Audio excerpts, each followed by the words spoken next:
ഇന്ന് നമുക്കൊരു guava mojito ഉണ്ടാക്കാം. അതിന് വേണ്ടത് നന്നായിട്ട് പഴുത്തൊരു പേരക്കയുടെ പകുതിയും കുറച്ച് പുതിനയുടെയും ഒരു നാരങ്ങ.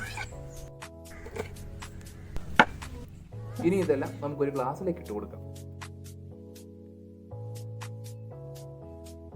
ആവശ്യത്തിന് പഞ്ചസാരയും കൂടി ഇട്ട് നന്നായിട്ടൊന്ന് ചതച്ചെടുക്കാം.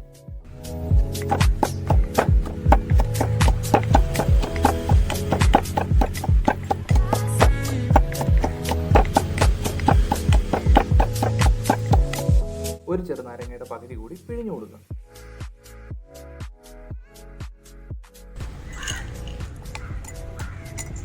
ആവശ്യത്തിന് ഐസ് ക്യൂബ്സ് കൂടി ഇട്ട് കുറച്ച് 7up കൂടി ഒഴിച്ചു കൊടുക്കുക.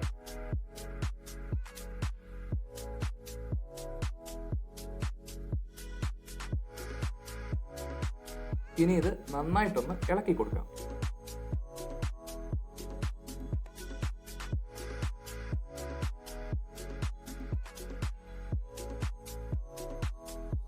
അപ്പോൾ എല്ലാവരും ഇതൊന്ന് പരീക്ഷിച്ച് നോക്കുക. വീഡിയോ ഇഷ്ടപ്പെട്ടെങ്കിൽ ലൈക്ക് ചെയ്യുക, ഷെയർ ചെയ്യുക, കമൻറ്റ് ചെയ്യുക, സബ്സ്ക്രൈബ് ചെയ്യുക.